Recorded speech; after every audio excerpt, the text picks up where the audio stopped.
Wait. No. Maybe. Now. Go. We're so ready. Hey, ballers, welcome to These Balls Could Talk, the podcast that won't ever get sick of saying, Skattebo!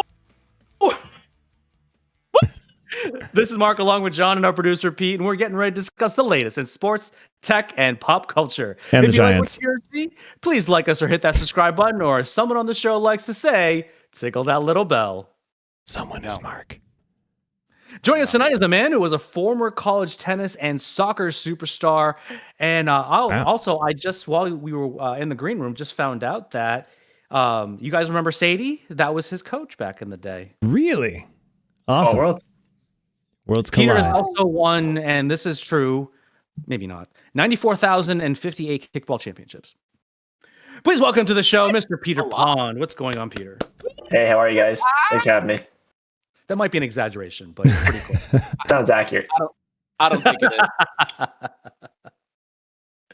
Amazing. Thanks for doing this, Peter. We glad to have you on. I'm happy to be here. Thanks. I love new guests.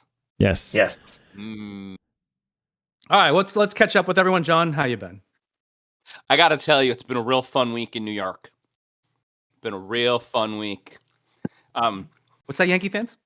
No, I'm a Giants fan now. Shut the fuck up. I'm a Giants fan. New York sports fan. We've you know how that shit works. No, I mean, they both run rookie of the week. Everybody says they're going to be. Everybody is saying now, because the sports news cycle is a fickle bitch. How do they both win rookie of the week? I don't know. That's what I read. Words don't lie, I guess. That's what I read. That the internet never tells me a lie. That's true. And they just what else did I read? I read that Jaxon Dart and Abdul Carter are going to be the offensive and defensive rookies of the year. It's been a great week to be a Giants fan. They were certainly fun to watch last week. That is true. I'll tell you what, though. It's fun again. And until they both get concussions and die, I think we're going to be talking about them for a while. Well, the way that Skattebo runs, like, that's probably going to happen pretty soon, right? It's not even when he runs, dude. I saw a video of him in college when he was literally ramming his head against a brick wall as they were exiting the tunnel. And his teammate looked at him and goes, "Okay, you do you, bro." And walk by. I'm like, this guy's going to last it's going to be three incredible years, John, and then he's going to fall off a cliff. It's going to be if you already have it. That's the thing. He's going to be one of those players that plays 15 years and he's totally fine afterwards. Just watch. Freaking superhero. No, actually, the weirdest part about watching Cam Skattebo is they do these like social media games or like throwing tennis balls and cups and shit and like random little stupid games of skill. And Skattebo comes over and does all of them in one shot. He is shockingly skilled at things, and I don't know what it's about. But I think that we beat Denver. And then, let's do it again. The funniest thing in the world, 500 by beating the Eagles in Philadelphia. I'm in for it. I want it to happen. You and I both know, once the Giants are 4-4 in first place, it'll be awesome. Oh my God, he's so excited. He's so excited. Look at him. He's predicting the Giants are going to be in first place in 2 weeks. 2 weeks. 2 weeks, wow. Motherfuckers. Or revisit that in 2 weeks, I guess. Everything else is great. Jamie has hit a milestone in her media watching. She asked me to watch a horror movie last night. So we watched Megan. It was great. Well, she's officially a teenager now, so. That's right. She's a teenager. Oh, she should watch Carrie, or is that one too weird? I know it's from the 70s. I don't know if Jamie likes old movies, Pete. We have to do the old movies slow. She's a Gen Alpha. We'll get there. She doesn't know about these I know things. that's a tough sell for her generation. I know. We'll get there.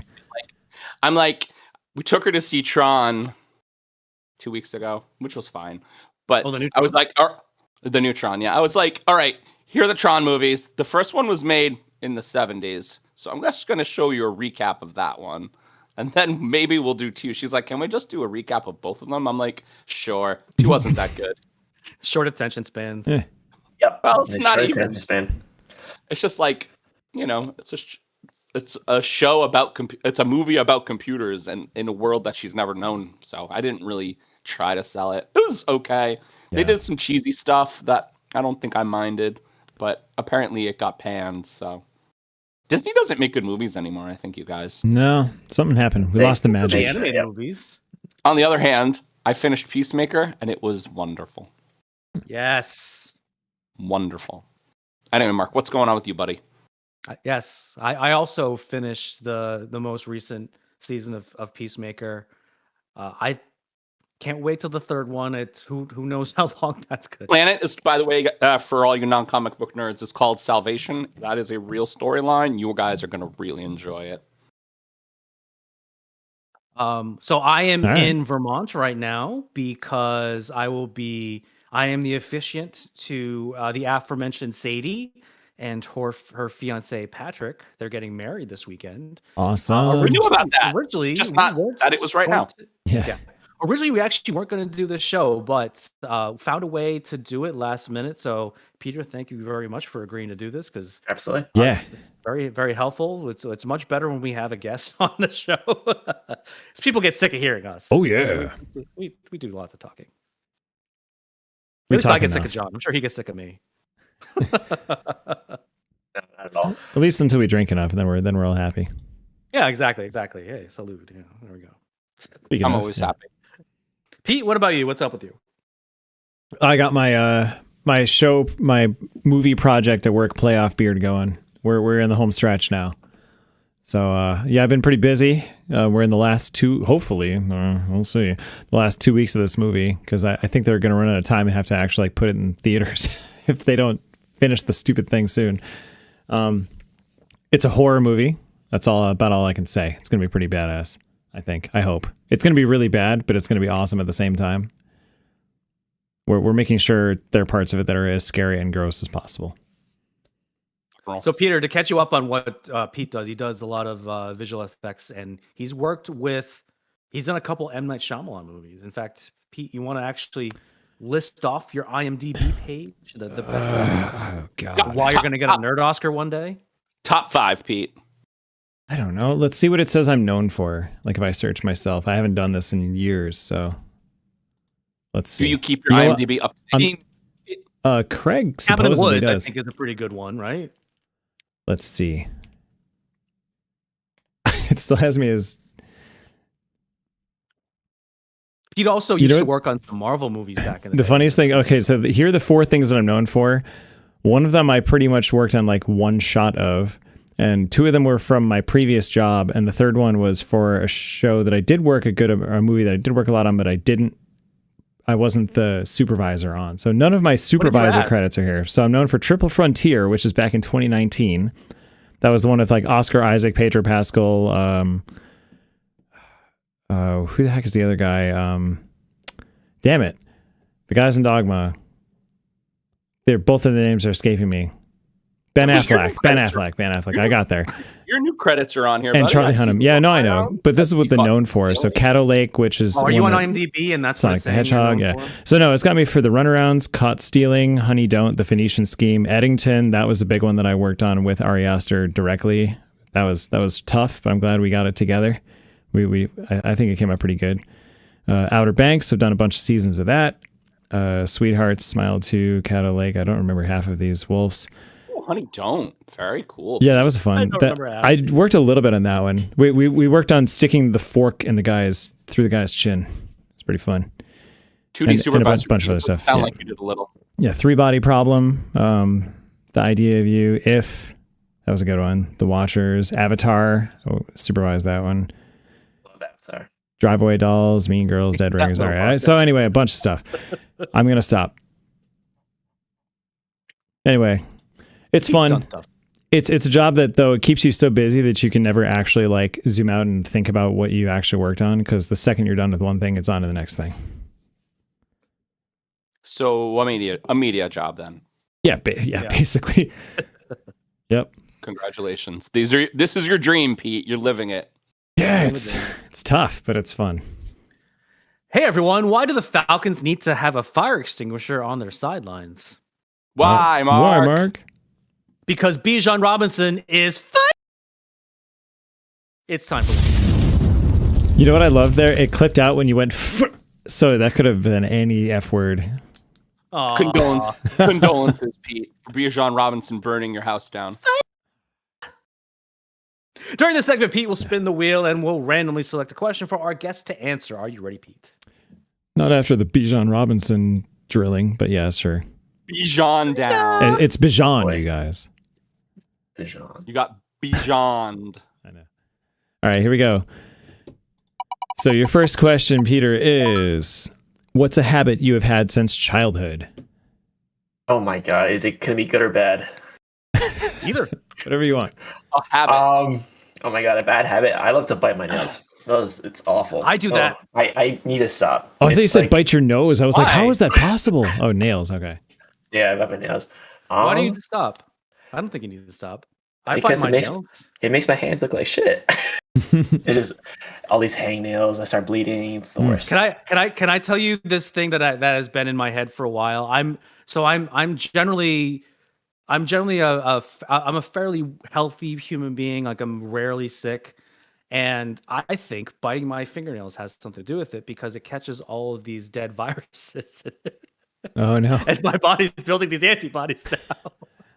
You're helping your evolution. That is legitimately what I think. There you go. So I I like that. I relate with that. It's So cool. see, don't feel so bad about it. You're absolutely right. It's nasty. No, not at all. Hey, everybody has a tick here or there, you know. All right, what's a good one, Pete? Because you mentioned that you have a good one too. A good one. I always wake up every morning and I do like about 5 minutes meditation in the morning before I go to work or Wow. That is a good you one. know, start my day. I learned that from my dad. He's a big meditation guy, so it kind of clears your mind before you start the day. You know, helps That's- me get my routine going. That's great to have as a routine to help with your other routines. Yeah, for sure. How old were you when you started that? I started in like high school. You know, high school was my first time, you know, dealing with balancing sports, academics. You know, I was a 4-year soccer player and tennis player, and balancing schoolwork was a lot. You know, and you know, balancing homework and everything. So always start the day off right, make me like get through it. That's fantastic. So if you don't mind me asking, how do you get in that meditative state? Is this a self-guided thing, or are you listening to like someone else kind of let's say something, or like It's kind of how mix do of you get- both. Okay. I can either do like, you know, listen to, you know, calming music for like 5 minutes, or I kind of like to focus on my breathing for like 5 minutes. You know, that kind of helps me like get into Zen mode. I honestly prefer peace and quiet. I think that kind of helps me better. So that's what I would go with. Okay. Interesting. So I have a touch of the tism, and so I for the longest time Touch of the have- tism. I have a touch of the tism, and I for the longest time have had a lot of little OCD, obsessive compulsive tics. I do a lot of counting. Nothing that has ever affected my day to day, which means it's fine, right? But I found I have a bunch of fidget toys on my work desk, and you know, I just kind of maintain. But I used to count the amount of things that I brought to school because I had to. So, as far as good habits, I used to have a lot of bad habits, and now I drink a lot of water every day. So I'm trying to develop good habits in my old age. So yeah, Water is a for good start. Mm. Water is a good there's start. there's a couple things. I walk sometimes now too. Hey, Yeah. I've been trying to get back into running as a habitual thing. It's been tough. Yeah. Pete. So tough to get that So going Peter- consistently. Pete is a freak of nature, and Pete will, because he's so busy, not run for a while, and then he's like, I just ran a 5-mile warm up today, And just I PR'd. for funsies, and I PR'd for funsies. Oh, it's definitely harder. Like as I get older, though, it's definitely harder to get back into shape. I finally feel like I'm starting to get there again, but man, it's not quite the same anymore. Where I could like roll Are we only off running the couch 8-minute miles for now? Oh really? Only. 7.5. Oh really? Said the runner to the non-runner. All right, next question. All right. Done. Still though, I wouldn't call it habitual yet. I'd like to get there. All right. What's the best meal you can cook? Oh, that's a really good one. Yeah, like you had the dignitary of, I don't know, like the Prince of Wales comes over and they're like, cook me the best dinner you could possibly make. And you're like, Or the hell for is your that? girl, Prince of Wales. I don't know, For your Princess of girlfriend, Wales, or- whatever. I mean, I'm big into making like dumplings and egg rolls. For my mom, she's taught me a lot. Okay. Um, Oh, Peter, you got to teach me how to do that because that's something that I definitely want to learn to do on my own. Do you make the It's dough too? oh no, that's my mom told me that's like the hardest thing to do. That's But hard. It's hard. yeah, Yeah. we always buy pre-made like wraps. It's just the hardest part, just like the time to like fold it, make it. But in the end, it's always worth it. So Awesome. that's what I love to do. Or if I love to cook, actually. I can cook a lot of Asian food because my mom taught me growing up. Oh, But wow. those are my two favorite things to do. Do you do a lot of varieties of those kind of rolls? Like, do you have different styles or a favorite type of ingredients list that you like putting in there? Yeah, so I like to put like, taro, and like I'm more of like either pork or beef, but I'm so open to trying new recipes, and like I've been eating or doing a lot more steamed. I don't like fried as much. I mean, no, it tastes better, but obviously steam's a little more healthier. But I can do both because I like to cook at home and just another way to good habits. You can always do a little bit of a hybrid of that. Like sometimes you could do veggies, like you'll get just a quick sear with like a high smoke point oil, and then quick turn the temp down to a low simmer, and then cover it, and you basically steam it the rest of the way to soften it up. But you get that initial kind of like that oil coat on the outside. Nice. I love taco food. How about sauces? What kind of Asian sauces can you make? I love chili oil. So that's my Okay. biggest thing. I always love spice. Not too spicy, but like chili oil is always my go-to. And my sister is the one who likes to have that as well. So we will try to make it ourselves. And it's definitely fun. Oh, that is cool. That's awesome. So, similar to you, I have been cooking since I was very little, and it's because my mother's Italian, so I learned a lot of Italian dishes. And so I'll make my own gravy. I cook a reasonable meatball. Love Pretty meatballs. Meatball. Pretty good. Meatball. Pretty good, like You're reasonable. protein. You're a reasonable meatball. Because I live with a teenager, I make a lot of tacos. So I make steak tacos almost every week. Tacos. Really like that. But yeah, I cook 3 to 4 times a week. You got some cooking chops too from doing what was it? It was like the meal plan where like you get the ingredients, but then you would do all the cooking and prep work and stuff like that yourself. I mean, so I still do Home Chef. Home Chef, not a sponsor, and really that's because I'm a busy dude with a teenager and I don't like meal planning, so I just don't. But you still have to execute the dish, which I like. Like you're making it there. My first job ever was a short order breakfast cook at a deli in my town that I grew up, where I worked with Mexican grown-ups who gave me a lot of beer when they weren't supposed to. So I got in trouble once I came home and I smelled like beer and I was a little drunk. Amazing. I would say it's one of the best sauces that I think I can do. And that's why I brought this up, is I learned from an Asian chef in Maine, and it's yakitori, which is basically soy and honey, but you can add certain things like smoked sweet paprika to that, which I do since I'm Hungarian.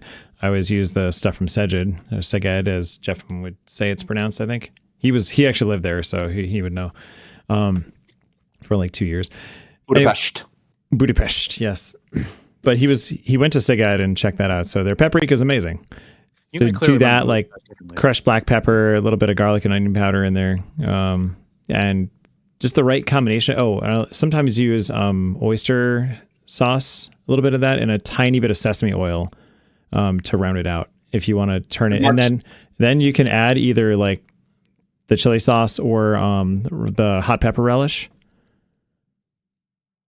You could do that, turn it more into like a teriyaki, like a lo mein teriyaki sauce. So anything I do with that usually comes out pretty good. But I cooked in a couple of restaurants, so I learned a few tricks. All right, we're running out of time, so let's get. Sorry, I really like the cooking question. That was fun. Let's get that third question in. I love all the Asian foods in there. Okay, what's a small daily ritual that makes you happy? And you already said meditation. You got any others?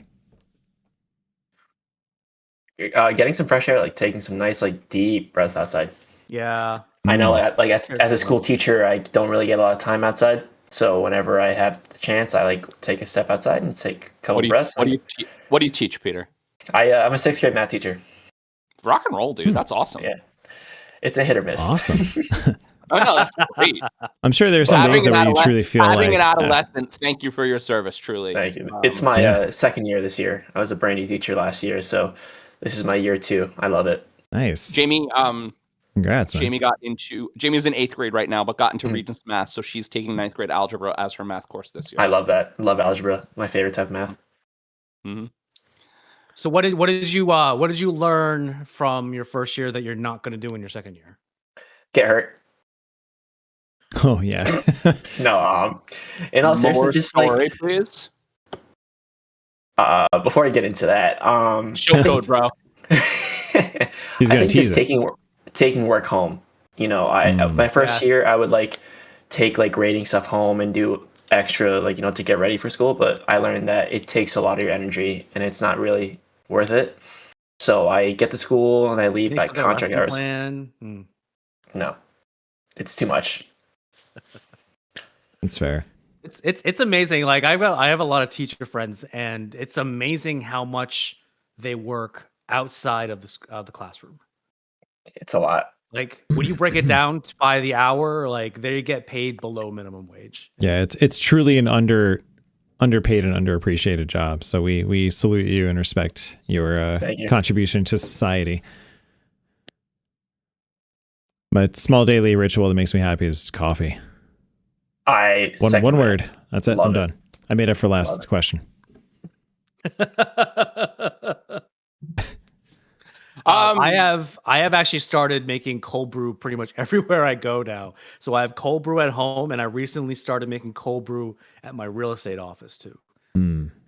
So I'm just slowly getting a bunch of like cold brew stuff like everywhere that I go regularly. Oh, it's exciting. I will say Liam running up to hug me when I get home is also awesome. Yeah, that's a good one. Yeah. Can I say ice cream? I love Thursday ice cream. I love hearing about you talk about Thursday ice cream. I did. We did do that today. I had cheesecake brownie at Stewart's. Amazing Stewart's. That sounds so good. It was awesome. Jeez, nice. That sounds delicious. Was it like really rich? All right. Are we doing another question? No. Oh, okay. So we're gonna try something here. Might be too loud. Fucking prep it. Huh? You're a professional. And now we hand things off to Pete for his returning segment. Hold on. You gotta give me more of a ramp up here. And now we hand it off to Pete for his returning segment. Ready? Did I miss it? No. Mighty Morphin Power Rankings! You're gonna get better at that, Pete, but I see where you're going. You see the potential in that? I see the potential, man. Okay. Can you still hear me? Still hear you. Can barely hear the song. Now I can't hear it all. Fine.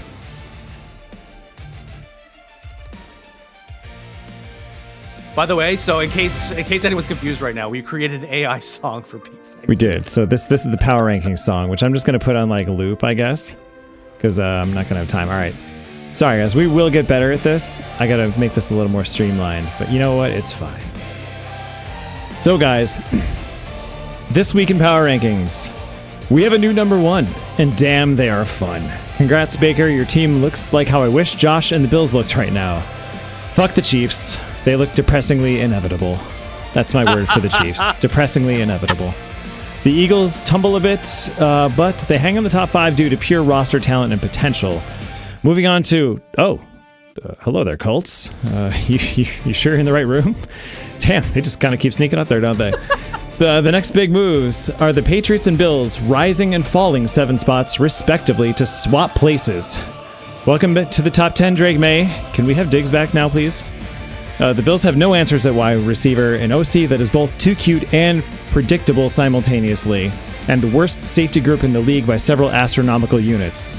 On a side, one expert said the Bills need to trade for a safety more than any team has ever needed to trade for a position ever in the history of the NFL. Those were his words. 19 missed tackles, many by the safeties. Pittsburgh rises closer to their record, but I still don't trust their ceiling enough to put them in the top 10 yet.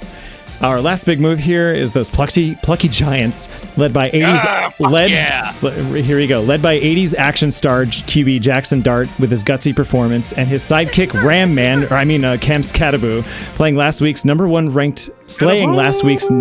ranked dragon with authority. Is he the best RB so far in a class full of RB stars? Did anyone have any of these insane rankings in their preseason bingo board? Strap in. I have a feeling things are going to continue to be crazy. And now I bring it out to the floor. Pete, that was really good, man. I'm telling you. It was really good. I had fun writing this one, even though my team sucked this week. Right? I agree with a lot of it. I think that the Pats probably are a little higher, honestly. No, they're not. They look really fucking good, Mark. Really good. Drake May looks really good. But that's what makes teams good. Dominant quarterbacks make teams good. Period. Hard stop. Stefon Diggs, by the way, not a very good game last week. I mean, he definitely beat the Bills, but last week they stomped them with what's his face, Kayshon Boutte, or however the hell you say his name. Yeah. Booty everywhere. But you see, that's the thing though. If you have the number one that people, okay, sure, take him out of the game, double team him, that frees up everybody else. That's right. That's why you need the number one receiver, right? Even if you don't force feed them, arrived, yeah, like even if you don't force feed the targets, the fact that you have that imposing presence there opens the field for everybody else. I agree. I think this is what I love about. So everyone last year said the Patriots wide receivers were crap, and they have, with the exception of Stefon Diggs, pretty much the same wide receiver core as last year. And now all of a sudden, the wide receivers are good. Is that really the case, or is this the fact that Drake May has time to throw? Could it be it's Josh McDaniels' system? Like, I mean, it could be a little combination of everything. I think Drake May is just getting better too. He's taking a step. He has, and he's throwing a really good deep ball too, which is I don't like to think about this because they're rising very quickly, and it may not be the Bills' division to just have anymore. Someone even said that stiff arm that he did was a Josh Allen like play in the game against the Bills. Like that's a game that's a play that Josh Allen would have made. What do you think the addition of Trayvon Henderson has done to the running game and thus to the passing game? I don't think it's done anything. Yeah, not yet. I hope it does because he's on my. I drafted him on my dynasty team, so I want him to be good. But so far, no dice. I'm actually mad at Josh McDaniels for that because I think there should be a 50-50 split between Stevenson and Henderson. Because, I mean, hell, we saw what Henderson did in that first preseason game, running back that kickoff on the very first fucking play of the preseason. That kid has speed. Now, he's been getting more and more snaps as the season gone along, but I think there needs to be a 50-50 split because I want that. I think for the long term, the offense needs to be more balanced. And they're doing well, and they're showing they've showed up against the Bills. There were times where they showed up against the Saints and they ended up winning. Had it not been for the turnovers, they probably could have beaten the Steelers. And then, they had a lame duck against the Raiders in week 1. And I mean, the Raiders are pretty close to the worst team in the NFL. So that loss is looking pretty bad. But I don't know. I know they're at the top of the AFC East technically because they beat the Bills. They have the tiebreaker. Yeah. I'm not saying that this is a changing of the guard yet. I mean, the Bills are still trying to find out a few things. Like everyone's still trying to find out who they are. It's a weird league this year, right? And like I have the Bucks at number 1, like I said, but they are not what I would call an elite team. They have holes too. I don't think anyone is running away with this in the entire league right now, both conferences. Okay, so imagine this Tampa Bay Buccaneers with their 1, 2, and 3 receivers that are all hurt. Yeah. Fair enough. But Baker Baker is the honey badger of the NFL. And they're fucking RB1. Yep, How are they so good right now? Because Baker is the honey badger. He don't fucking care. He's insane. He's playing out of his mind. Jamal Dean is playing out of his mind. Their secondary is playing great. I mean, they're playing great. Across each side of the ball, every play, they look good. I don't like the Bucs being the best best team though. Like I don't feel like they are the best. But you've been team. Mark, you've been cold on the Bucks though right all season. So who do you feel like What do we should take feel that spot about the instead? plucky middle? We should move on from the top. What do we feel about the plucky middle, specifically the Bears and the Falcons? Which you only rose by one, which I think is incorrect. After the barn burner Bijan put on, I think it's incorrect to only raise the Falcons one. John, here's how the Falcons won that game. They funneled 90% of their offense through 2 players. They did. And somehow the Bills refused to adapt or change or try to stop those 2 players. What did Rico Dowdle say about the smackdown he put on the Cowboys? They didn't buckle up. Better buckle up. Also, if people forget, that was a 1-score game until the very end, and with like 2 minutes to play, Michael Penix this close to throwing a pick 6, which would have tied the game. So they were still trying to lose that game. Well, as bad as Buffalo was playing, they still almost choked. I can't give Atlanta that ceiling yet. Is all of a sudden turning the ball over a lot now, though. Is he trying too much? Yeah. So basically the analysis of that is their front 5 is very good, but those 5 alone cannot stop a team when they're literally rushing 6 and stacking the box and saying, we don't even care about covering your receivers because we're not scared of them at all because they suck. And they're right.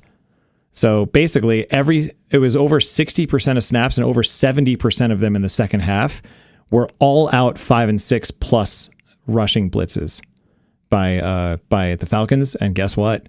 The Bills never changed what they did. And when they tried to, nobody was open. There were some times, but what I think happened was that happened enough to where Josh got frustrated. You could see him frustrated. He'd throw a pass and his receiver would be on the wrong route or wrong timing or nobody would be there. He forcibly ripped his chin strap off one time and shook his head at the sideline. Okay, he was mad. But I think that got him off his game a lot because then he did start missing receivers that were open, like easy checkdowns and dump offs that could be blitz beating options.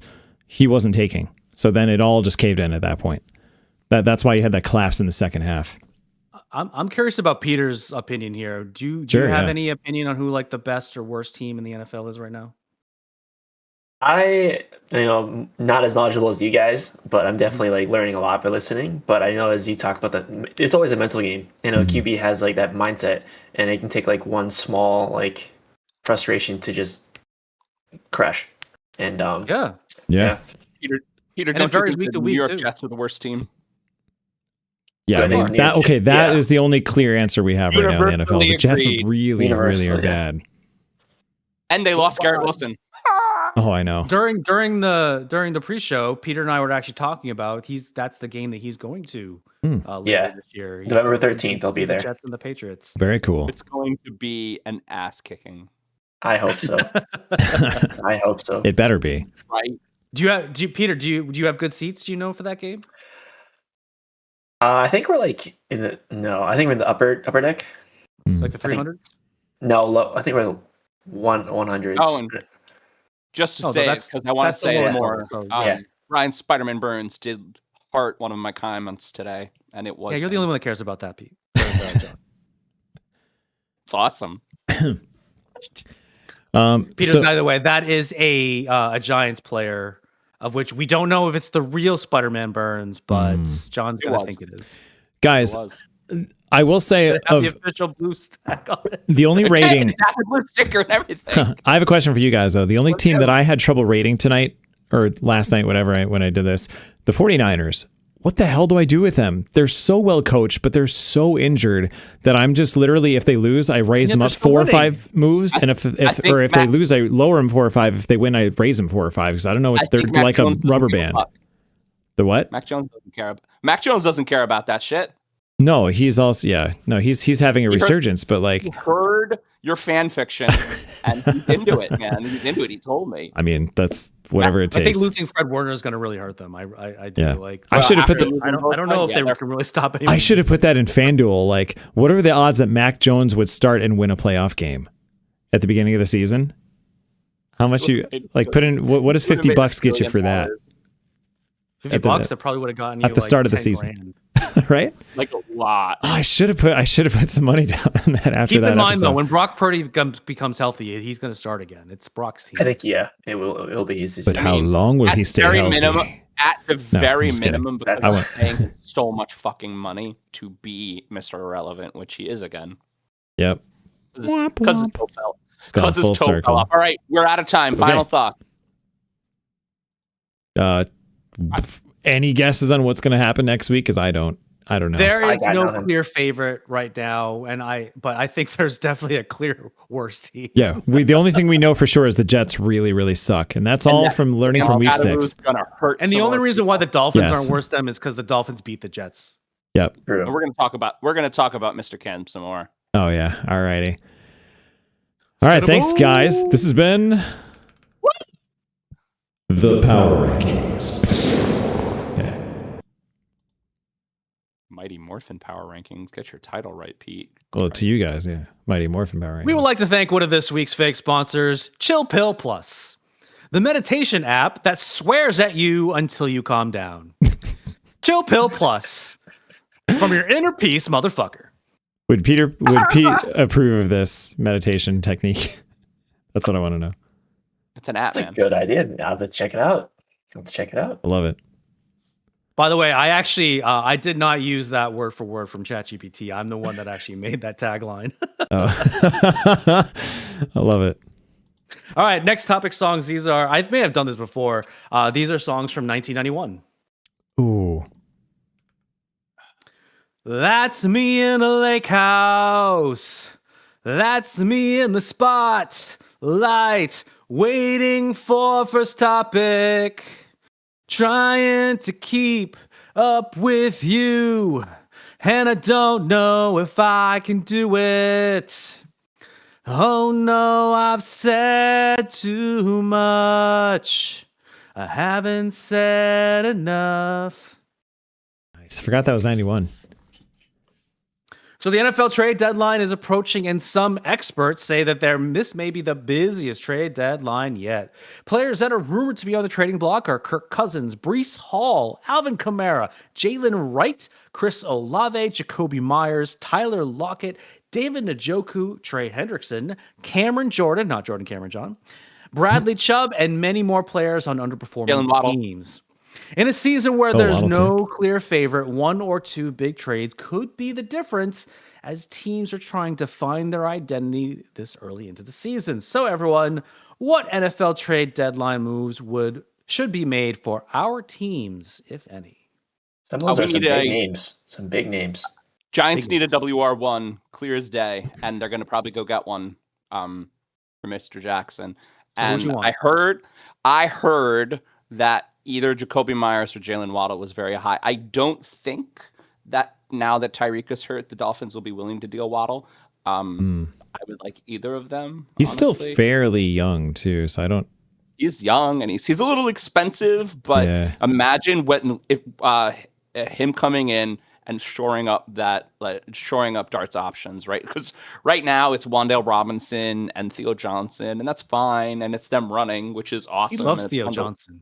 He loves Theo Johnson, which is really fun to watch. But they just need a receiver that can put the game on his back. They need somebody to hold the fort down until Lee comes back. I mean, do you feel that there's someone out there that can do that? Because I personally don't.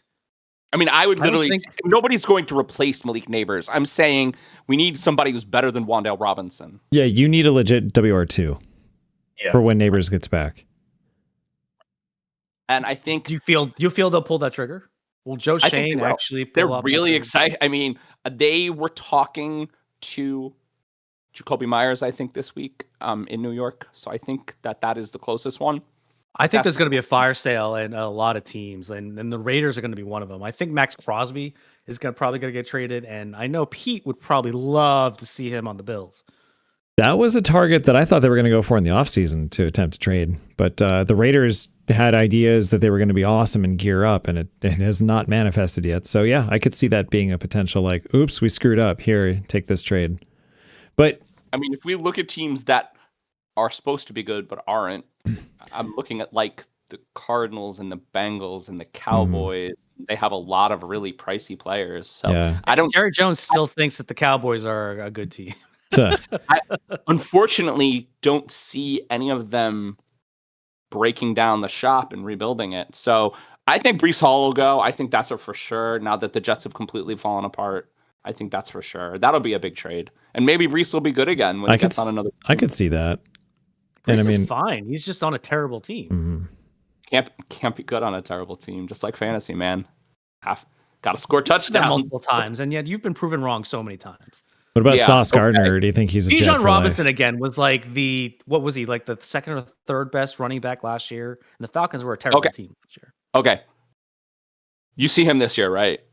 Yes. Compared to last year, this year with a quarterback, last year It's without like a quarterback. doing the same stuff, only they're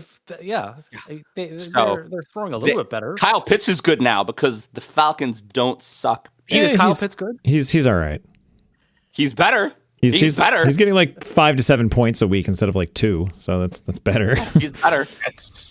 So it's not terrible. Apparently Drake London's great at football. He is great, yes, but you're not going Drake to. London great at good. football? He's incredible. Drake London's been good. Yeah. So They haven't been that good. Bad Well, teams can't be good. It's I was- statistical football. It's literally impossible. It defeats the purpose.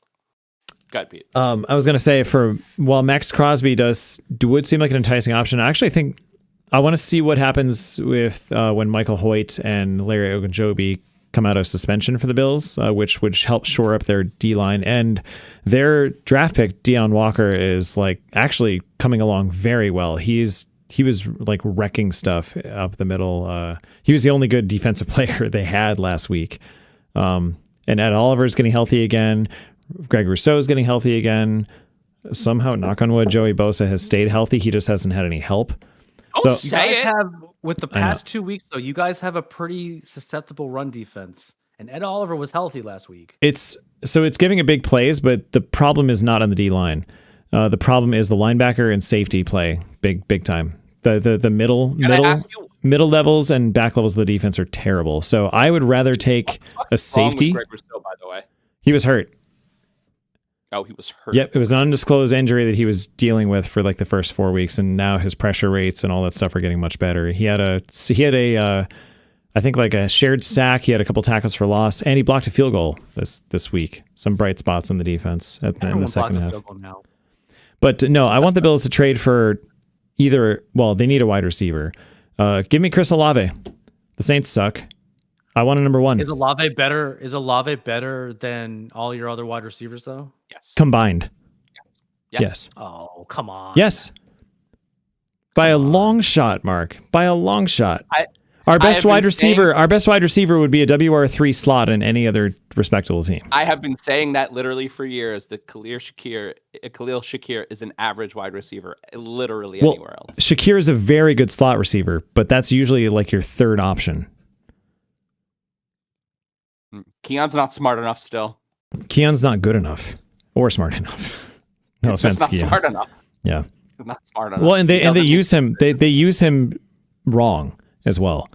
They're trying to and force. and you've always said he's not fast enough. He's definitely Not fast. enough. He doesn't have good You don't have to hands. be fast enough, He's though. not a good route runner. He's big, tall, and You have to be strong, a good route runner if you're not fast enough. but he can't catch the ball, and he never gets open. You also have to catch the ball. Yeah, he has the worst separation rate of like any wide receiver in the NFL, and yet they try to throw to him like he's an X receiver on the outside. It's impossible. It'll never work, and it hasn't. He was 1 for 11 yards on 6 targets, and half of them almost got intercepted. Not good stats right there. Yikes. Yeah, it's pretty bad. 11.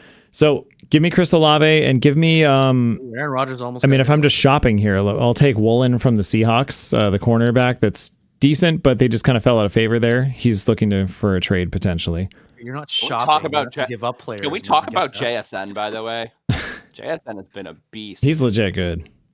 But see, now that is an inside receiver that is elite, Woo, he is right? good. Like He's been Cooper playing Cup more part 2. outside this season, though. Yeah, he's been playing more Okay. outside This is season. literally a breakout year for JSN. So yes, something. is different. yeah, that caught me by surprise. I did not think he was going to do so well without DK. Number 2 in the league Yeah, he's really good. by stats. It's one of the reasons I'm dominating in fantasy because I have Bijan and JSN. All right, so Did you mention Patriots, or we pretty much covered everybody? We are at time, so it doesn't matter. We didn't talk about the Patriots, but I don't think I think the Patriots are going to hold steady with their team. I've heard some crazy wide receiver rumors to the Patriots now. They might pick up some random linebacker. That sounds like something Rando he would do. Yeah, that's a Vrabel move. Vrabel move.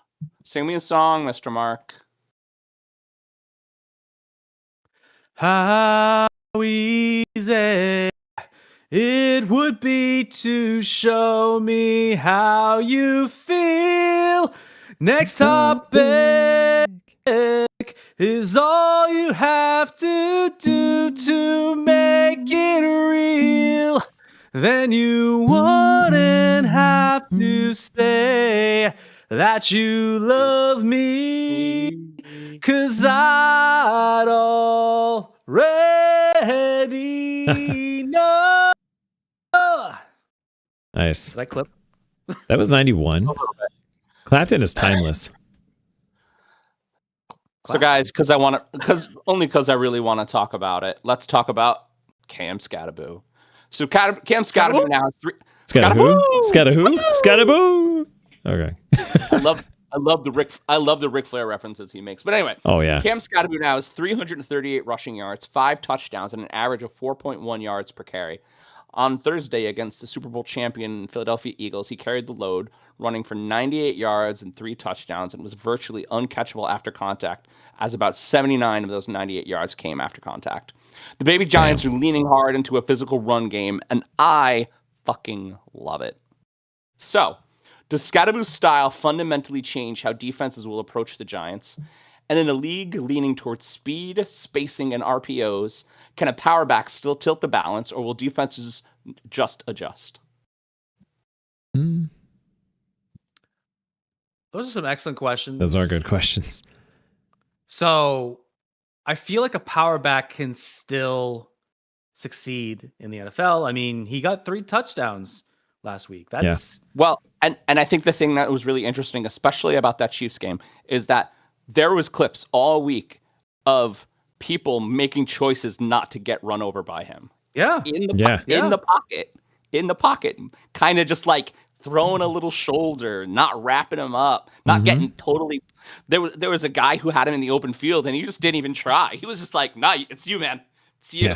It's you." So there was a big defensive shift to stop the over the top plays and bombs. It was the too high shell. We talked a lot about it last season.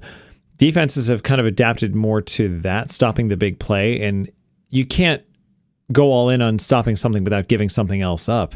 And in a lot of cases, that is the running game. So not only do you have like concepts and strategies of defensive coordinators and schemes that take a while to kind of adjust, and sure, there are going to be adjustments, but you also have personnel in there, right? You can't just flip your roster over to like take out the little speed guys that you've been building up over 5 years for your core defense and bring in just the giant people to stop runs all the time. And if you have a truly elite running back, even those guys can't catch them. So yes, it definitely has a place in today's NFL. I don't know for how much longer. Like we saw the big resurgence of it last year with like Derrick Henry and Saquon Barkley just running roughshod over the league. So I think, well, those are 2 different running styles, though. They are, but it's still like it was the year of the running back, and you had the biggest running back draft class in a long time coming into this year. So I think right now, this is the time to strike while the iron's hot. I don't know how long it's going to last, though. Now, Cam Skattebo at Arizona State said after they won their title that he feels underappreciated, and he considers himself the best running back in the country. Theoretically, he scored a lot of touchdowns in Arizona State. He scored a lot of touchdowns. I think in Arizona State. I think in their bowl game, what he scored, he was at 3 or 4 touchdowns he scored in that bowl game. Wow. Yep. That's so. I think that he might work out to be the steal of this draft, honestly. And I don't think that's up. It's a little fangirling, but I don't think it's a lot. What round did they pick him in? 4. 4. Yeah, oh yeah. No, that's fantastic. I mean, he has better numbers than Gianti right now, doesn't he? And he went second or third overall, 5th overall to the Raiders. As the last place person in the greatest league on turf right now, who picked Ashton Gentry as his number 1 draft pick, I can definitely tell you Ashton Gentry is not having a good season against Skattebo. So there you go. So who knows who knows anything? Jesse has turned it on. But the thing that's giving me hope as a Giants fan is that while it's Jaxon Dart's fourth game this week, it's Cam's 7th, and he's been the number 1 option all 7 games, and nobody's figured him out yet. If anything, he's gotten better. And I think people are getting scared of him because he's legit crazy. I mean, yeah, you hit it on the head. Like people are scared to tackle him because he's such a ferocious runner. Right. I mean, the man is like all gas, no brakes. Yep. And it's so why are the Giants like why is all the Giants fan feeling like energized and renewed and so excited is because they feel the energy from Skattebo and from Jaxon Dart and the two when the two get together and they do their little headbutt, their little levy headbutt, they're like yeah. It's like it's magical. Like someone it's infectious too. Yep. Someone alluded to the nickname Tango and Cash for them, which I think is perfect. I'm really enjoying the frat boy comparisons to like the president and the little like crazy vice president asshole that he always carries around in the football movie that people are talking about now. I love it. It's so. Did you guys see Skattebo like on the Thursday night game? He went with Ryan Fitzpatrick. Oh, and yeah. Of course, he went shirtless with Fitzy. Yep. They did a shirtless chest bump. It was amazing. To rip your shirt in half from the collar, by the way. You know right. how hard that is? Yeah, that's where all the stitching is. Like, and he just went. That was amazing. The man is a fucking. The man who's famous for that, Hulk Hogan, would always have his shirts pre-torn. Oh, right. Like later on in life, so he could do that. Yep. Skattebo just does it. Just does on a whim. Yep. Wow. Now I need to see him. John, I'm very excited for us to see that Monday Night Football. I need to see him do that. There was a move that Diggs did in a game where, like, when he was on the Bills, he scored a touchdown and literally someone gave him a beer. Like he ran over to the fans, right? Instead of jumping up in the crowd, he grabbed a beer and like literally shotgunned a beer or something, like when he scored in the, like it was something like that. Like, or no, he took the 2 beers and did the who's the wrestler that always slammed them together? Stone Cold.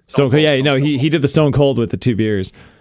I gotta tell you, that's that what it was, so and then shotgun. Jaxon Dart. That man knows how to celebrate a touchdown. Yeah. Jaxon Dart gave an official a high five. He got fined $25,000 for it.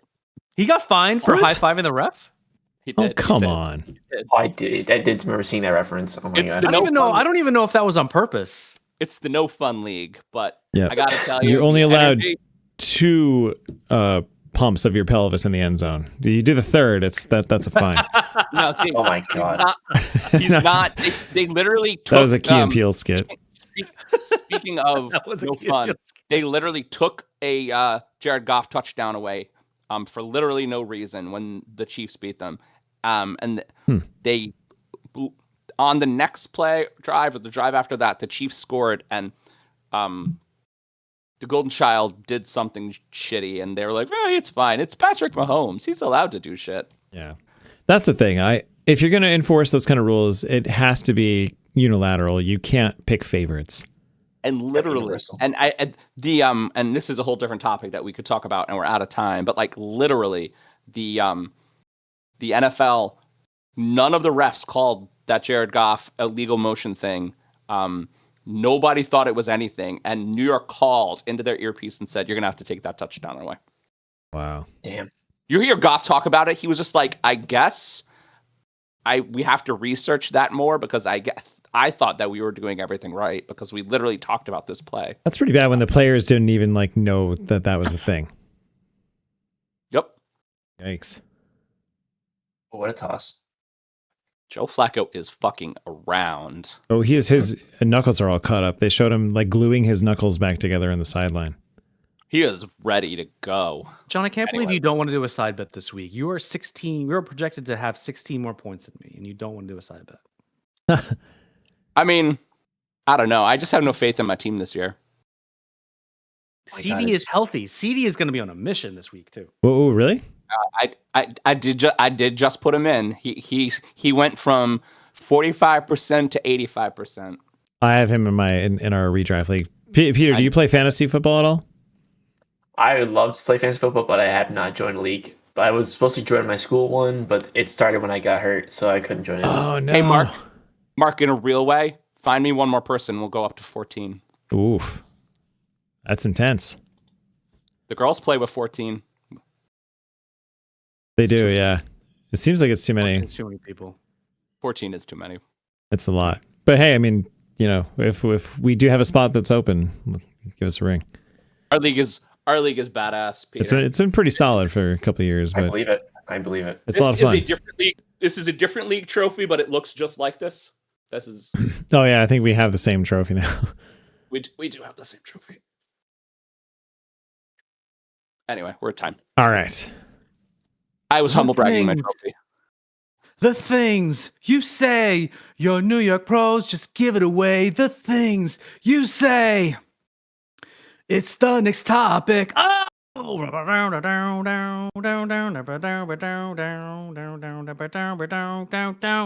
It's the next topic.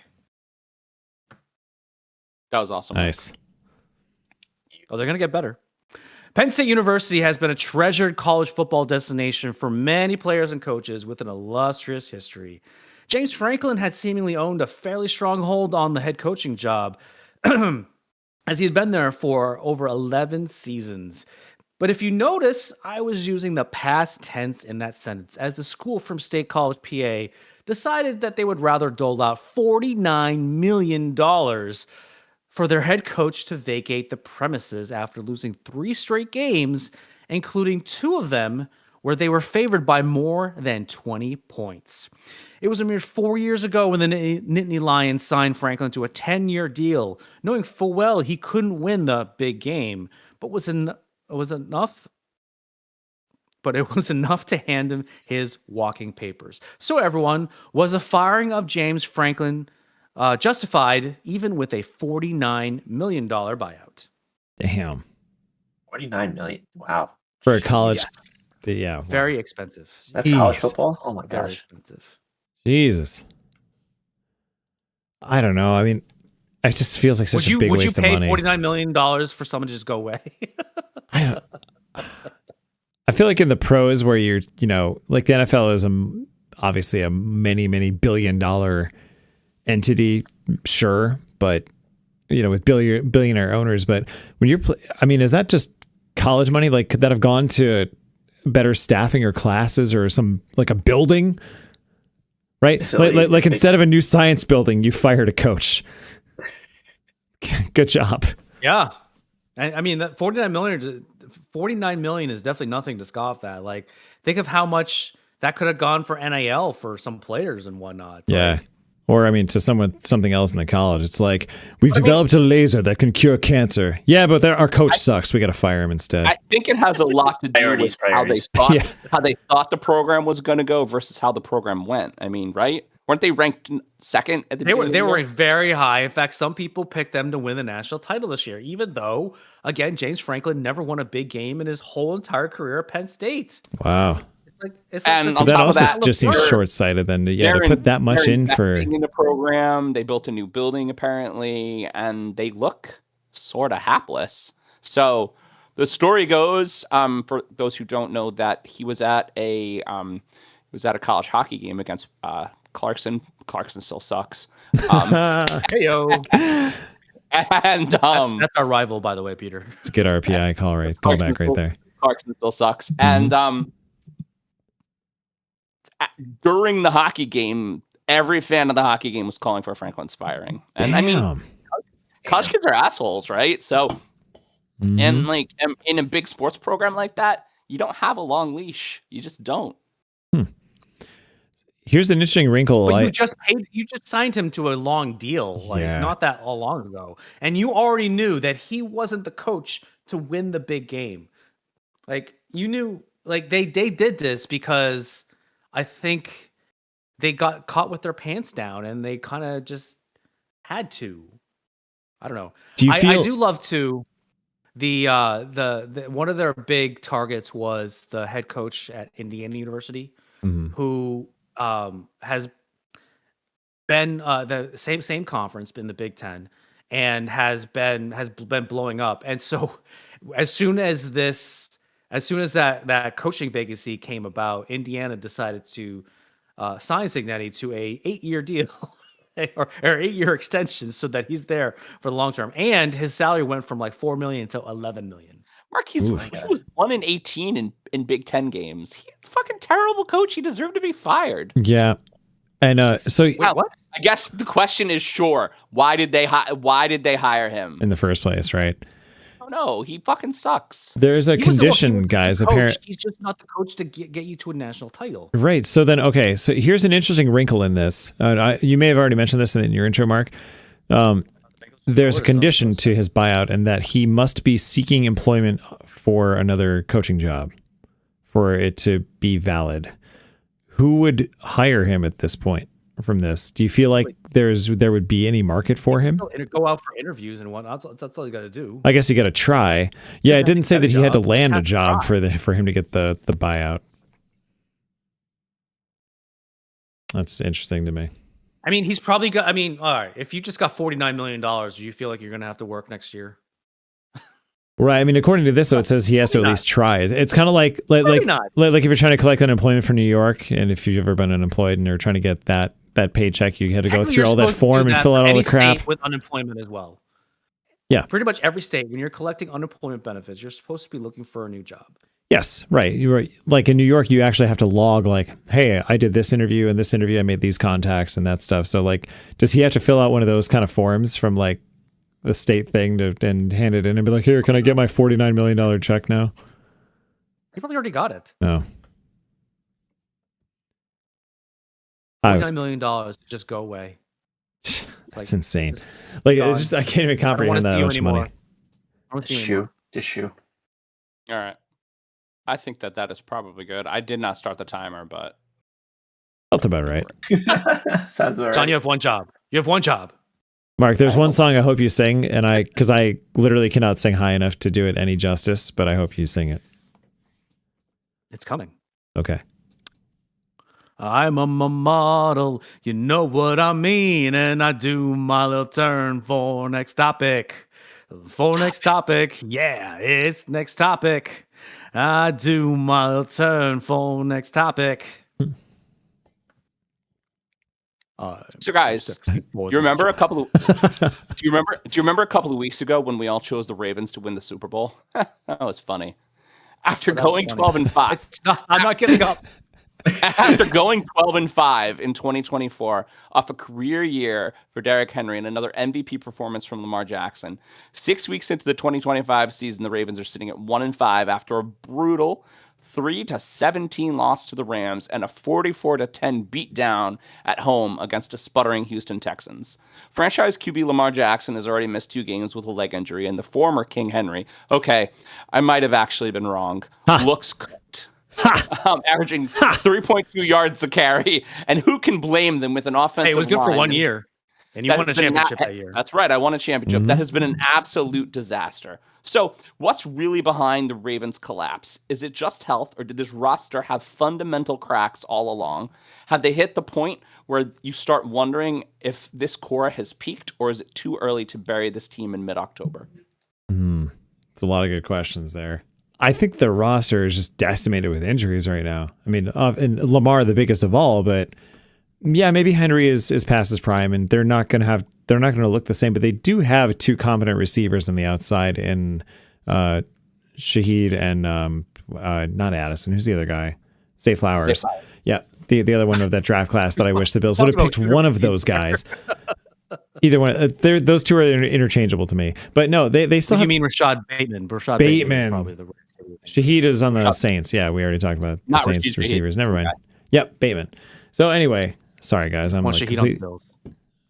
I'd take Shaheed on the Bills. Sure, if we can't get Olave, we'll take Shaheed as the consolation prize. Like the team is so stacked, but something happened. Well, they lost a lot of elite defensive players too, John. They were bad before Lamar. They were bad this point last year as well on defense. I mean, they were better. They had a better record than 1-5, but Lamar also wasn't hurt last year as well. I mean, they had a fucking really hard schedule to start the year. Yeah, he faced the Bills. Like I don't even know. The Chiefs. They lost Listen, Roquan Smith. They lost like their best safety, their best corner. I think like they're down a lot of marquee the rest players. of their schedule is relatively easy, and you also face the Steelers twice. So I am not giving up on the Ravens. I think Okay. you potentially only need to be 9-8 to win the North. Yeah. And I think the Ravens can do that. So they just have to be 8-3 to finish the year. I think the Ravens could do that. I will not lose faith because I bet a lot of money on the Ravens to win. Oof. That's the most important part. Yes. Maybe that's the kiss of death right there. That's the kiss of death. That's why they're not doing anything. You did it, Mark, you did it. I put money on did them. it. This is what I put money. let it be known Hughes. on October 16th of 2025. Mark it that Mark has sealed the fate of the Baltimore Peter, Ravens. you don't know this about me, but John loves to call me the cooler Yes. because there's a movie, by the way, about me that was with William H. Macy and Monica Bello. Yeah, he asked him And if he could use his yeah, it was likeness. definitely based on my life. Basically, a cooler is someone that is at the casino, and if a table is hot, all he's gonna do is like touch the table, and all of a sudden it's cold.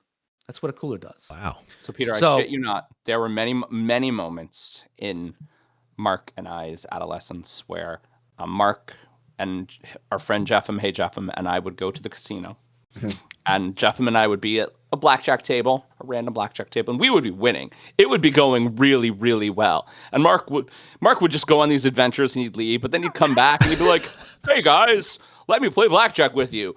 And literally, it's like, "Oh, dealer has blackjack. Dealer has blackjack again." He's like, Multiple "Oh, times. This happened multiple I'm times. gonna double down. no. I'm gonna double down on a a 13. Oh look, king, ace. Oh, Not an ace. That's not bad. King, 10. You're like, fuck. damn. And I would literally. There was a point where I just fought after I was up probably $100 at one table. I lost 5 hands in a row. I just got up and I left. I was like, "Mark, this table's for you, man. Jeez. It's for you." So if Mark were an X-Men, he wouldn't have any mutant power himself, but he would have the mutant power that nullifies all the other mutant powers. Is that what I'm Essentially. getting at? No, bad luck power. It's That's not fun just power, by the way. blackjack. So Okay.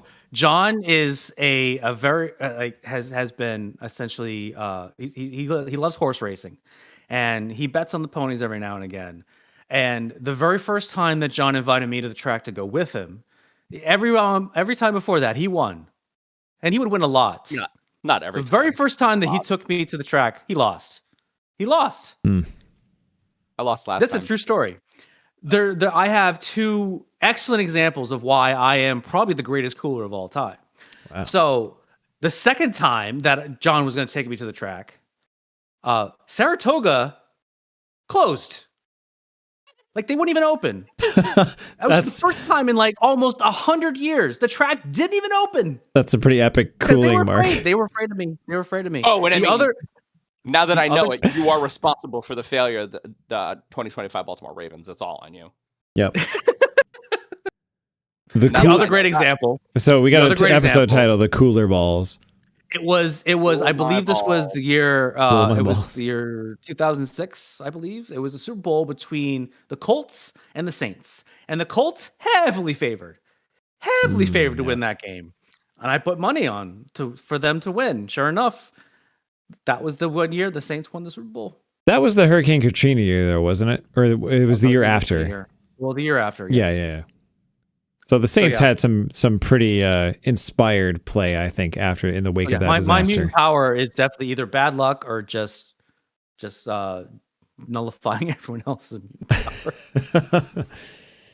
Awesome. All right, so we are at time. Do you think that the Ravens can come out of this tailspin? I think so. Yeah. Get everybody Yes, healthy, Leo.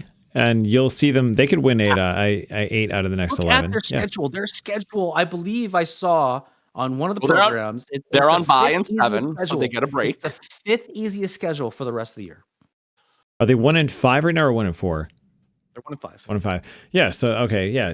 11 I'm not games left. panicking or Yeah. panicking. 8-3. You're right. Do that. They'll win. Maybe 9-2. That's gonna be a little rough. I mean, Pittsburgh is only Pittsburgh, but they've got 5 wins. They're coming back on this one. Right? Aren't they 5-1? They look really good. They're 4-1. They're playing right now. 'Cause Oh, were they on already bye. had their bye. Okay. They And I have a funny good chance of story, being 5-1. They're coming back now. I put money on the Steelers to win tonight, and they're losing. True story. They're coming back. They just scored. They're only down 3. And you just did the 6-7 acceleration. I was like, oh boy. I did a parlay for hold on 6-7. Hold on. Let me. 6-7. Do we have time for me to look at this parlay, John? We do not. We are at time, but you can anyway. Right. I'll do it. No, I'll do it later. So here's another fake sponsor, Time Taco. A wearable calendar shaped like everyone's favorite folded food. Time Taco. Schedule your success one bite at a time. That's the one. I knew when I saw that one, it's like, that's the one John's going to put on the website. The one. Pete, you're going to like this one. Ready? Okay, here we go.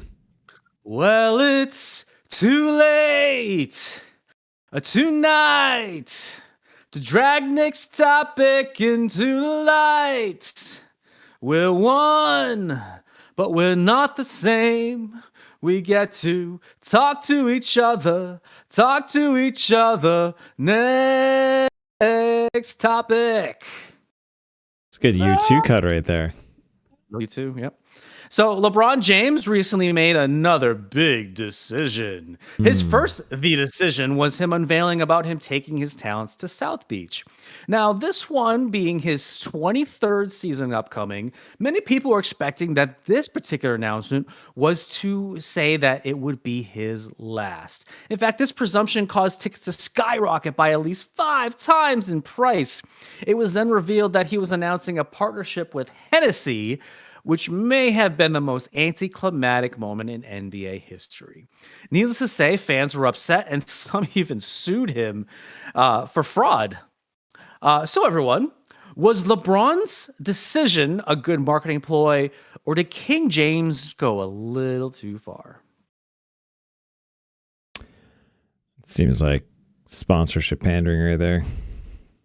Do you guys remember back in, I believe this was 2010, it may have been a little bit sooner than that, where he did that whole press conference of the decision, and it was like this big moment, and he was like, I'm announcing that I'm taking my talent to South Beach. That's literally what he said.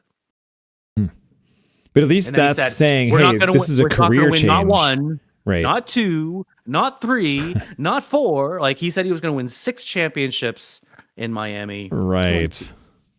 But at least that was him saying, hey, big announcement, guys. I'm making a major change in my career. I'm fine with that. But this is like, it's just goading people. Like, you think it's going to, like you said, everybody thought it was going to be, oh my God, is he finally hanging him up for good? Nope. Buy this cool thing. I'm going to be sponsoring this whiskey or whatever it is.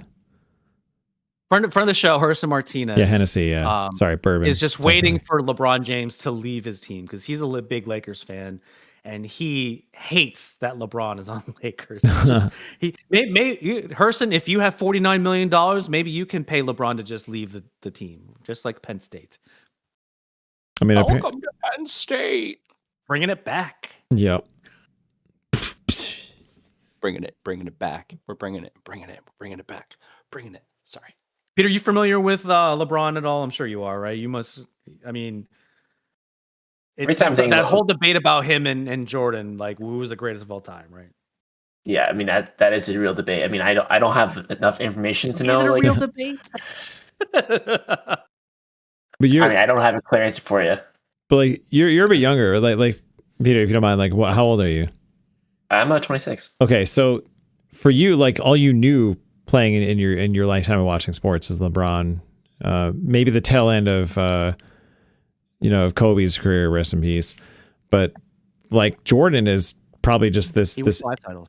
Yeah, this ancient figure to you that like you're like, I don't know, I never saw him play, and like who of this generation of high definition HDR 4K can like even watch like old VHS tapes of Jordan in like 1979 when like you can't even tell what colors their jerseys are. Like it's so bad. Pete, do you know when Michael Jordan played basketball, buddy? He played in the 70s and 80s and 90s. Thought he started in 79. Oh. No? Well, his freshman year at UNC was 79. Oh, okay. Right? I thought he started in NBA in 79. I think he left UNC in 82. All right, so fine. Like And I know- 1989, sure, That's whatever. wrong. His rookie season was 86. It's still VHS. I know this because he beat the Knicks in the 90s in his 20s. He was still in his Good job, 20s John. in the 90s. I don't know about that. Wait, really? The early 90s. So the early 90s, yeah. 6 championships that he won came between 92, 93, 94, and then 96, 97, 98. Yeah, because he came out of That's what he retirement. won. Yeah, he retired for like 2 years, came back. Either way, though, that's a million years ago for anyone that's not millennial or older. I mean, So, like, is it even a debate amongst younger generations? That was my whole point of this whole thing. Let's go back to the topic. Sorry. So LeBron James is getting sued for fraud because someone thought that he was going to announce this was his last season. They bought all this, they paid all this money for these tickets. Okay, and that's now just it's dumb. not All right. apparently his last season. Okay, So I thought the who's to LeBron- blame? Who's to blame? I'm going to quote Society is- Obi-Wan Kenobi from Star Wars. Who's the greater fool, the fool or the fool who follows him? That's a great quote. There you go. I mean, I listen. I'll put this into some similar terms, a similar situation that I was in. So you guys know I'm a wrestling fan. This is John Cena's last hurrah that he's going through right now. He's going to be in Boston next month. So some friends and I, we were looking at tickets. Peter, one of them is D-Lou that you know Hey. from kickball. Prices are like stupid. Probably through the roof, yeah. They were stupid. So we didn't want to go. It's like that deterred us from going. And someone else is going to pay that. And it's probably still going to be a good time, but I mean, you should know what you're in for when you're doing something like that, right? Yeah. But why would you preemptively buy all this shit before the announcement? Because you were trying to get ahead of the game. I and get, after yeah, I guess. Well, you know what? Then that's called gambling. If his announcement was The house this is my won. last year, The house fooled you. then You they would were have gone bamboozled. even more. Yeah, sorry, dude. would've You were gone up even more. That to me, that's just gambling.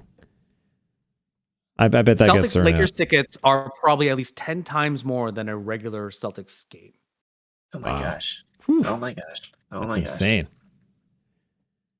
I actually saw LeBron play last year in LA. Yeah, And I wore my Celtics gear. It was great. I'm not defending what LeBron did here, because that'd be like Steph and I really want to go to one more Bills game I know, at the he's an stadium before they tear it down next year. And that'd be like we buy these super expensive tickets because all the prices are inflated for Bills games now because it's the last year of the stadium. And we get there and they're like, just kidding, we're keeping this old stadium, but instead you've just bought tickets for this promotion to like new Coke that we're now selling in the concession stands. It's like, what? New Coke. We're at time. That was awesome. Let's move on. Okay, sorry. Oh, that old. I don't know where to go from there. No, we don't go anywhere from there. Okay. That's the reason we move on. All right, this is the last song before the song that Pete's really gonna love, of which I think you've already kind of. guessed I what might this have the song lyrics is. already up to see what you're gonna do with them.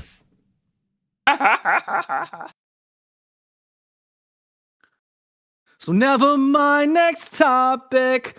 We can still find the way. Oh, nothing lasts forever, even cold November rain. Oh. That's a good one. Was that a karaoke song of yours, John? In the good November but rain.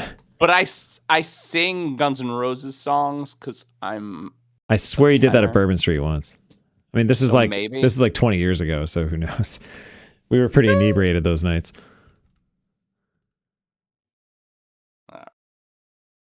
So And because we have to talk about it, because it won't be going on when we get back. For me, the Seattle Mariners, now that the Yankees are out of it, have become the story of the 2025 MLB season. Looking strong all year. This is their first AL West title since 2001 and their first playoff run in forever that doesn't feel like a fluke. The Mariners had 90 wins this year on the backs of Julio Rodriguez's second half, which was 321, 18 home runs and 46 RBIs, as well as the big dumper Cal Raleigh becoming the first catcher in MLB history to hit 60 home runs in a season. So as of tonight's game, which they are losing, they're up 2-1 on the Blue Jays in the ALCS. Did Seattle build something sustainable with pitching depth and development, or did they just get hot at the perfect time? Are they the next dynasty in the making, or just baseball's feel-good story of 2025? Well, they did, to be fair, they did make a few moves at the trade deadline. Like they got Eugenio Suarez at the trade deadline. Suarez. Yeah. And I believe they made another move too, but I can't think of it right now. But the players that have been making big splashes in this playoffs have been the players that were on the roster, such as, the big dumper, and you have Polanco as well. Polanco has been huge. Well, he won that second game, right? Yes. It's been more like I think he was batting like 750 for a while in the playoffs. What? And they had some clutch pitching going on too. Now, unfortunately, they may have come down to earth a little bit because, it definitely looks like the series is going to be tied after tonight. But I mean, I didn't think that it was going to be a sweep anyway, even though they did win 2 games on the road in Toronto. This series I think is going to go 7 games, maybe contrary to what's going to go on in the NLCS, which we might talk about a little bit later. But it's I mean, they're a great story. It's a team that's never made it to the World Series, which is unbelievable with the teams that had Ken Griffey Jr. and that Randy was like Johnson, the only Seattle Mariner that I know. Jay Buhner. I mean, they had a lot of really good players, and they didn't make it to the World Series once. And this is they have a pretty good shot of doing it now. Although again, it may be a best of 3 series after tonight. So we'll see. You said the organization has never won a World Series before, never been to a World Series? They've never even been to the World Series. Never been, wow. Wow, oh my gosh. Was Ken Griffey's career cut short, though, a little bit to injury? He went to the Reds. Oh, and then he got injured. Gotcha. Hi, Jamie. Hi, Jamie. Yo. But yeah, I mean, they had, and towards the end of Griffey's tenure on the Mariners, they also had a young A-Rod on the team. Oh, wow. I thought he was always free steroids. Interesting. I mean, that's a thing. That's the thing. The Mariners have been kind of bad for a while. And we covered on the show the signing of Rodriguez. Since that signing and the development around him, bringing up Raleigh, developing him, getting some pitching that works, they're really trying to build a team and doing it in an intelligent way. The coverage of that they're not breaking the bank to do it. Mm-hmm. Yeah, they're doing these very interesting, complex, merit-based contracts and getting really good players because of it. I mean, that's what I've always said. I hate the fact that Major League Baseball has 100% guaranteed contracts because no one is really worth their contract anymore. You have the young ones that are on their that are on their rookie deals that they signed like 7 years ago, and they're making less than $1 million. And then you have the ones that are making like uber amounts of money, and they're doing nothing. Like Shohei Ohtani right now, technically it's his contract. The way that it's averaging $70 million a year. I know that he's only earning $2 million a year right now because they're kicking the can down the road. But he's big money, and he's doing jack shit right now in the NLCS. Players just like I've been always a firm believer. Major League Baseball players, none of them are worth what their contract is, and they need to have more incentive based, a lot like what the NFL does. But and it seems like Seattle has been listening to me, and they're doing that, and they're really doing very well this year. Do I kind of still think they're gonna beat the Blue Jays in 7 games. I just think that they're a little bit better off. But do you think it's going to come down to a game 7? That might be. That'd be a great series. It's been a very offensive series, so there's not a lot of pitching going on in that particular series, which is, the Blue Jays, they blew away the Yankees. Sorry, John. They did. They played much better. They beat them. I do like the Mariners and I like their future. I think they are building a team as opposed to just, going all in for 1 year, which I always hate teams to do. In whatever league you're in, I don't go all in for 1 year. Try to do it long term. Build a dynasty. Yeah. That's what I'm doing in AQFL right now. I'm trying But I mean, there's something to be said about if a team has never made it. All right, the phrase "one before I die," I'm riding that hard. Like I need that on a T-shirt, by the way. Because I mean, come on, you can have your 7 rings or whatever the fuck you have. Like, just give me one. I believe the Yankees have 27 rings. Okay, yeah, they have a lot of rings. So for them, I would say, like, who cares about one more? Let's build a dynasty that lasts again. Like, that's their standard. Maybe their bar is set that high. But like for a team like the Mariners who've never been, it's like, how exciting would it be 1 year where the GM's like, you know what? Fuck it. Sell the farm. And you have fans like John saying, oh, it's been 16 years since we've won a World Series. Oh my God, we're cursed. How long have the Mariners been a franchise? Longer than 16 years. That's well, yeah, sure. We know it goes at least back to the early 90s, probably way before that. So, yeah, like how exciting would it be if there's 1 year where they just said, you know what, screw it, like, and they just went for it, traded all their like a bunch of future picks. Who needs those? We're just gonna get a bunch of superstars right now and win this thing. Pete, your homework on this show in these next 2 weeks is to watch Moneyball. It has Brad Pitt in it, and it'll teach you a lot about baseball. And Jonah Hill. Okay, you know what? You're right. You guys always mention this movie, and I need to watch it. The business of baseball. Yeah. In theory, he could read the book too. It's really, really good. And baseball in general is the reason why teams like the Yankees don't win anymore. Is different. It's different. Baseball is different now, and teams that don't adjust don't win. Okay. Peter, are you familiar with Moneyball at all? Never heard of it. It's a book by Michael Lewis. And essentially, it chronicles the time that he spent with Billy Beane in Oakland. So the Oakland Athletics back in the day were a small market team. Well, they're still technically a small market team. They didn't have a lot of money to spend. And Billy Beane essentially started to look at analytics. This was the beginning of analytics in baseball, a lot of people say. And he was very interested in what a young, well, he's not so young, Bill James was big into a certain stat, which is called on-base percentage. So essentially, the percentage of times that you actually make it on base, regardless if it's a hit, a walk, an error, whatever like that. And Billy Beane decided to use that, and essentially that's what he decided was going to be the primary factor in deciding who should be on the team. And it was so he got all of these players for very low, for a low amount of money. Mm-hmm. His number one player that he wanted was Kevin Youkilis, who ended up going to the Red Sox. But he called him Youkilis, the Greek god of walks, because the man just would always get on base. Okay. And unfortunately, he didn't get it. But in his efforts, and this was in the movie as well, spoiler alert, the A's ended up winning 19 games in a row in one particular season. I don't remember which particular season it was. Wow. With a low budget team. Like, I think at the time the team's salary was like $30 million or something like that, which is, And there's the fucking thing. This year's, the thing is, if you look at the teams that are in the playoffs right now, besides the Dodgers, they don't count. There's not a lot of big names. I mean, when you look at the Blue Jays, right, who won 94 games this year, easily the best team in the American League, compared to all the rest of the teams stat-wise.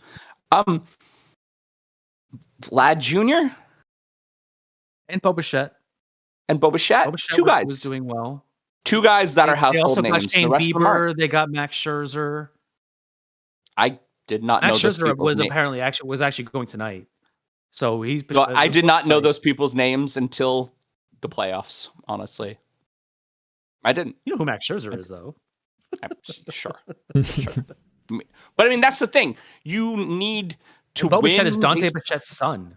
I knew that. Isn't that awesome? I do love the fact for the longest time the Toronto Blue Jays was second generation players.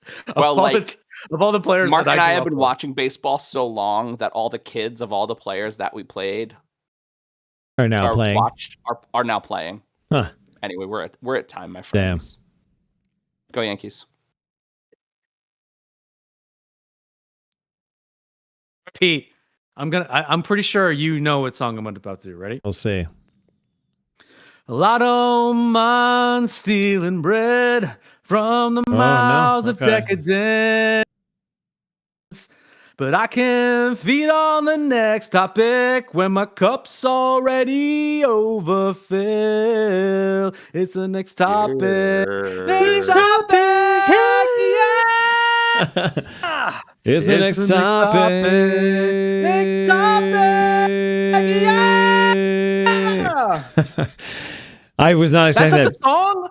What song did you think I was going to do? No, because technically that album came out in 1990. Yes, the album came out. Oh, but that was a single in 91. See, I didn't know that. I thought it was a single in like 92 because no one knew about that album until Pearl Jam and Soundgarden were a thing and Nirvana blew everything up. No, I had a different song in mind. That's an awesome song, but that was not the one. All right. Do you want me to sing it? Do it. Okay. Ah, fuck. Hold on. I got to find the lyrics. Load up on words, bring your friends. It's fun to lose and to pretend. We're overboard, self-assured. I know, oh no, I know a dirty word. Hello, hello, hello. Next topic. Hello, hello. With the lights out, yeah, and I'm not going to sing that high, but you get the idea. So I didn't do a Nirvana song. You're absolutely right. There are a lot of really good Nirvana songs. The 1991 band that changed music forever. That song. Okay, sorry. Maybe the next time I do 91 because I think this is the second time I've done. There's a lot of good 91. Anyway, no, it's fair enough. There's a lot of good 91 songs. That's the problem. With both leagues now in their league championship series, we should probably talk a little bit more about baseball, especially after John talked it.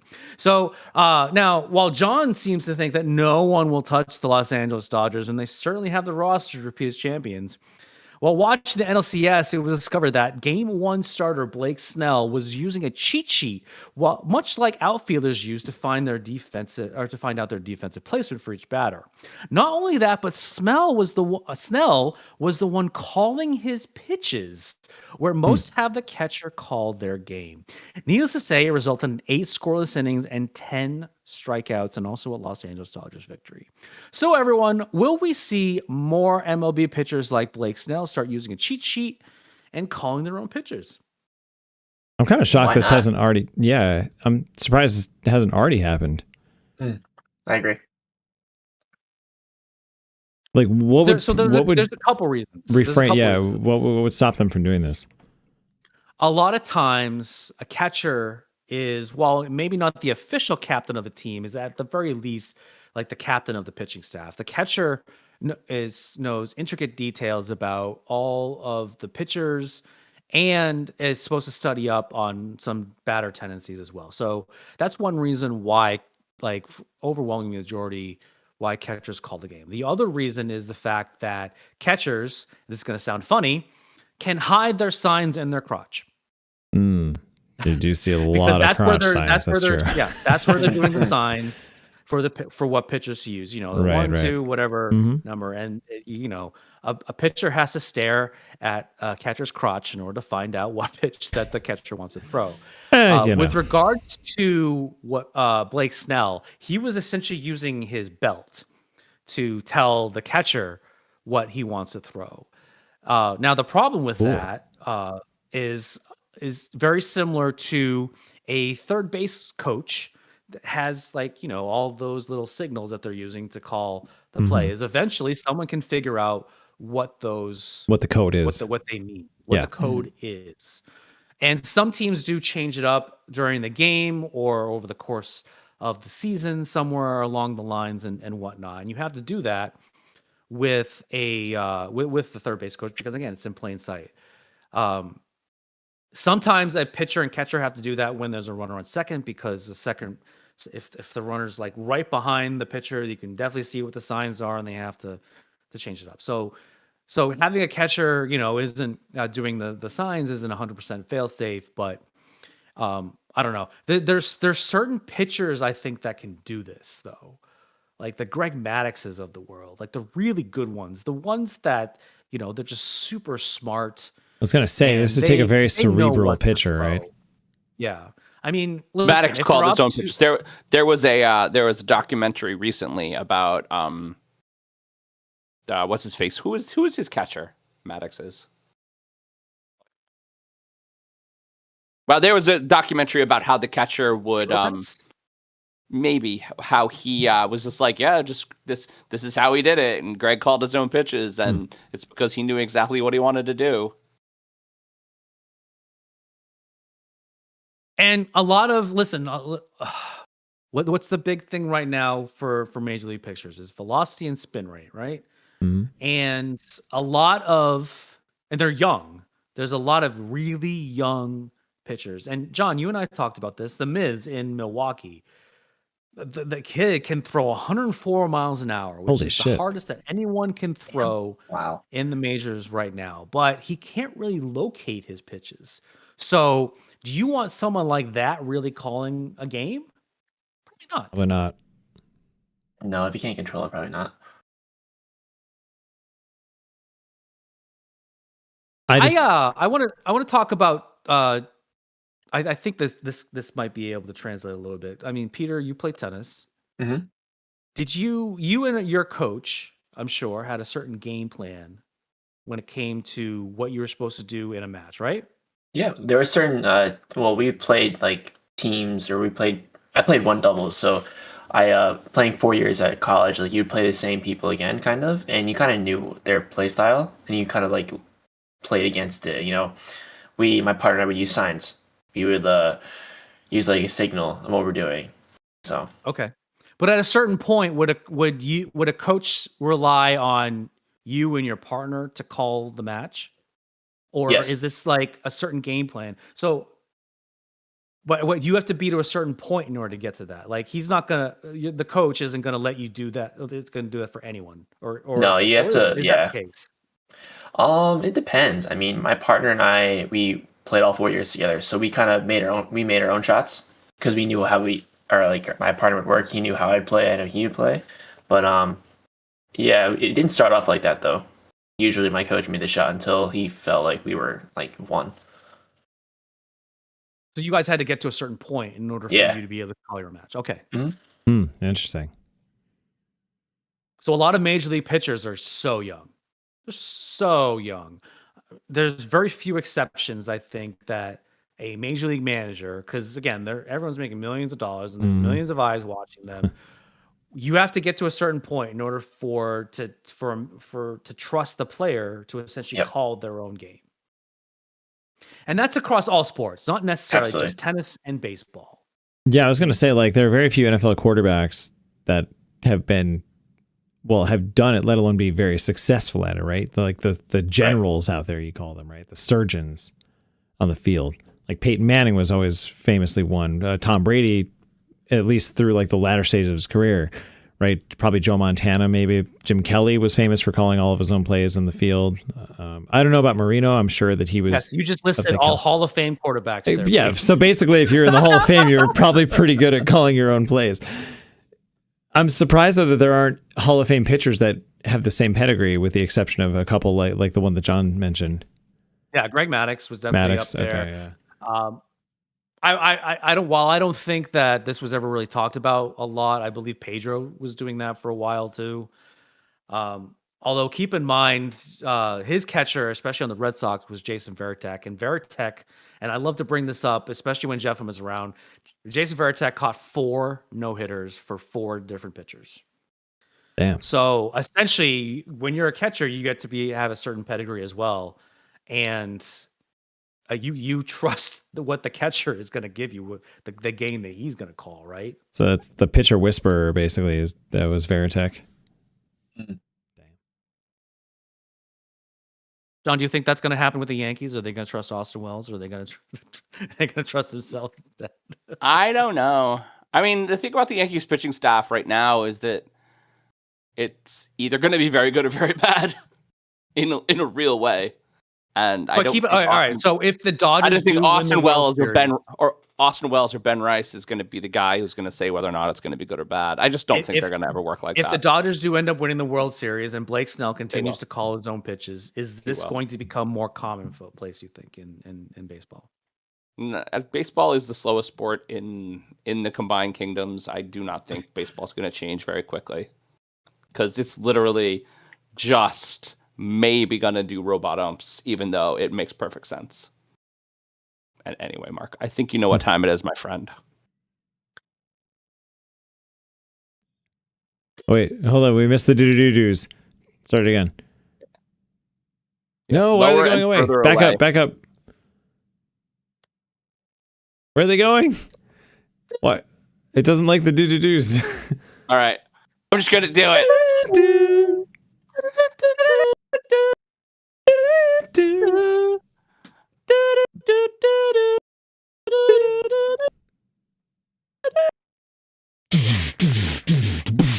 It's the final topic. Nice. All right, I'll let you do that. All right. So, guys, we got that part. I just had to get louder. I guess. I called an audible in my own head because I really want Peter to have a question. So I wrote a soccer question while we were doing the show. Awesome. All right. So Forbes just dropped their 2025 highest paid players list. And of course, Ronaldo still holds the top spot at 280 million. And of course, Messi is next. And then interestingly, 18-year-old Lamine Yamal cracks the top 10 with around 43 million in earnings. He exploded onto the scene last season with 18 goals, 25 assists, and key figures in Barca's domestic treble. And now he's got the number 10 shirt and massive endorsement deals. Meanwhile, Barca is making global moves like staging La Liga matches in Miami this December. So the first European League game ever held outside Europe, which is the first game ever held outside Europe. It all adds up to tension. Soccer is evolving to not just on the pitch, but in how stars are built, branded, and extended. So, is Yamal's leap into the top earner class a signal that soccer is now just as much a media brand machine as it is a sport? How does Barca's staging La Liga in Miami reshape what clubs value, local roots, global reach, youth development? And in 2030, will the world-class metric be as much Instagram as it is pitch impact? That's a lot of money for an 18-year-old. That is for you, my friend. That is a lot of money for an 18-year-old. I feel like the Ronaldo and Messi are obviously the older generation of soccer players. You know, now Yamal is 18. The next younger generation, it's not just him. I feel like there's so many young talents coming up to not just internationally, but also MLS, and to get all this kind of money, I'm really shocked. If I got that kind of money as a soccer player, I'd be like, I don't know what to do with it. These endorsements. Has he been good has he been good for more than one season, or has he just had one season now? I think he started off pretty shaky a little bit, but I feel like he's kind of got comfortable and he looks really good right now. Can you explain to us too the difference between La Liga and Premier League, something like that?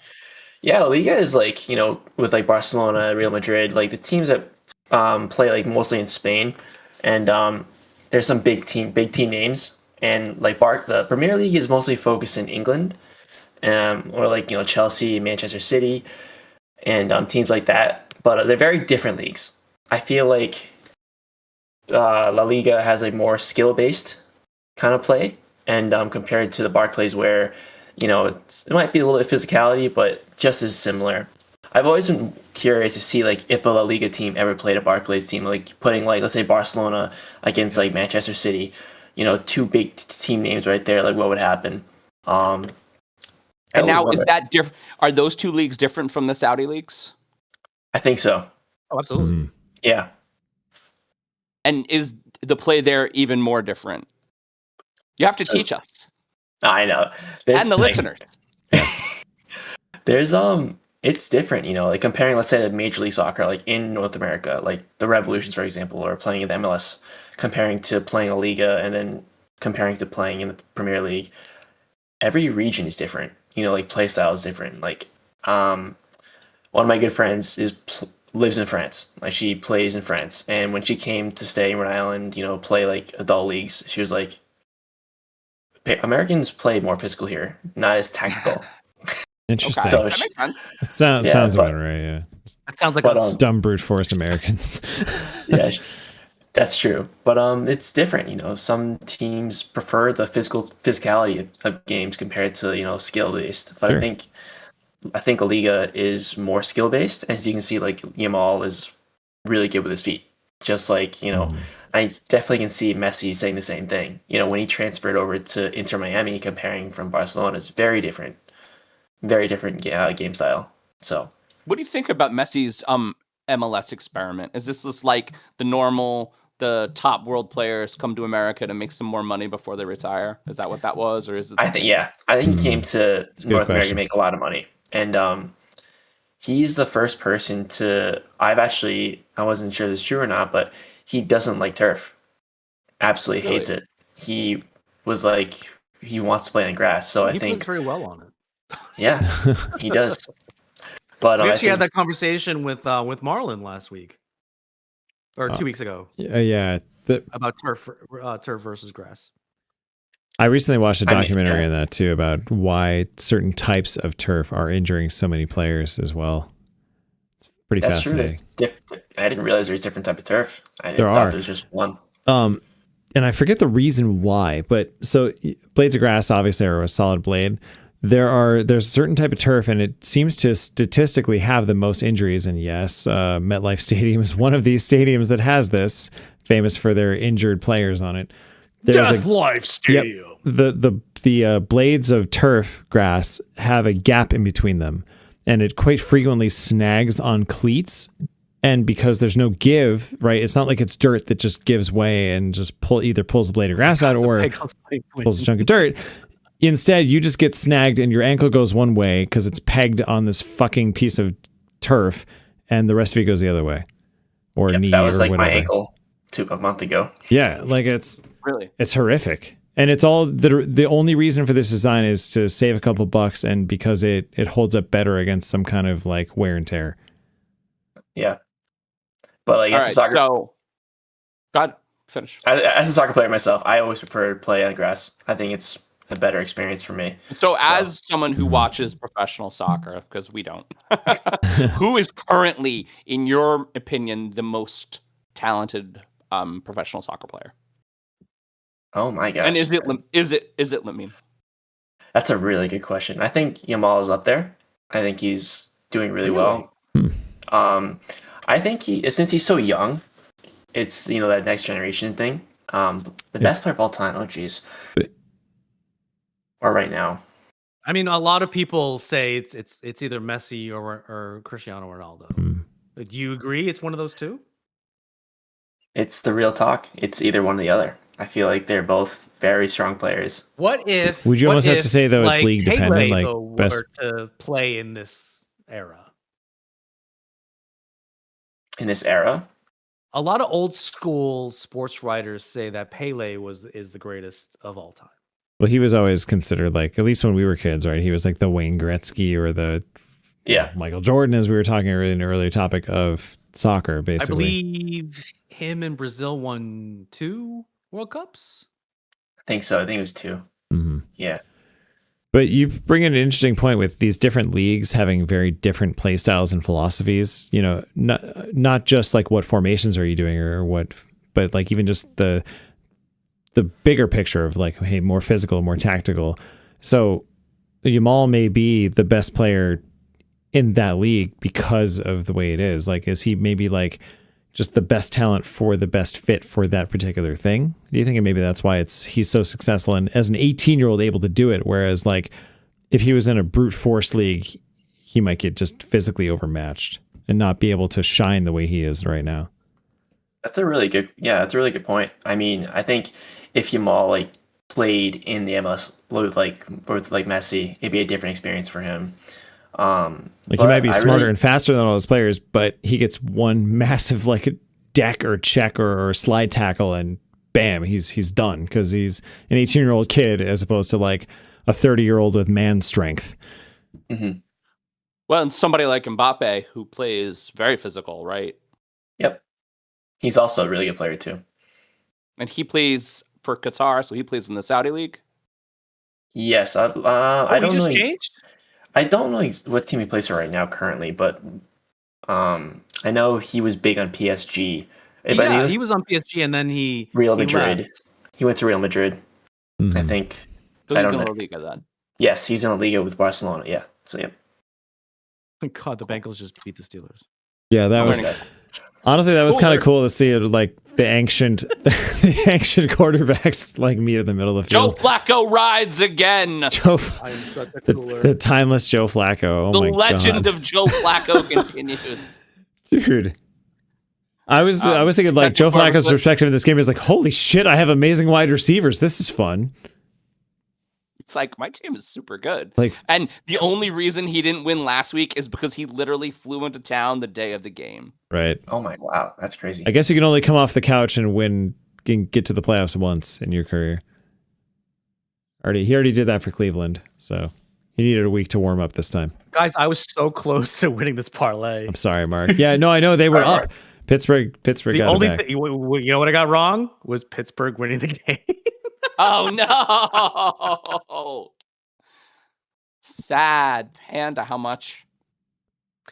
I would have won $600. Oh, Damn. sucks. But it was only a $10 bet. Still though, it's like it's so close, so far away. Ugh.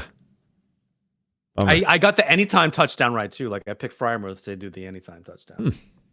That was a good touchdown, by the way. It was a great touchdown. It was a good But touchdown. I would argue though that's what worth a lot. sealed Like, Pittsburgh not winning his fate though, because he scored too soon. I guess I should have just bet that. I guess He should have slid at the one. I would have won a lot of money from that one. Should have slid That at the had a one. high odds. He's not used to scoring game-winning touchdowns, He's Pat like, Fryermouth. Yeah. No, he's not. He's No one's gonna catch me? Awesome. like, I'm so big and white. Yeah. Oh my God.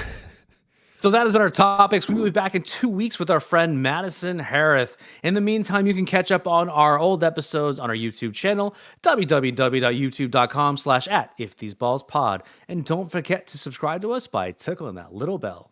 Tingle. We would like to thank our guests for joining us tonight. Thank you, Peter. Thank you. Thanks, Peter. Thanks, Peter. And thank You can very follow or much. like us on our socials at If These Balls Pod on X, Instagram, Facebook, Threads, TikTok, and Blue Sky. Our website is www.iftheseballscould.com. This is Mark Pesci, and for my partner John Gapani and producer Pete Steffen, that's what we feel they would say if these balls could talk. If they could. If only. Night, everybody.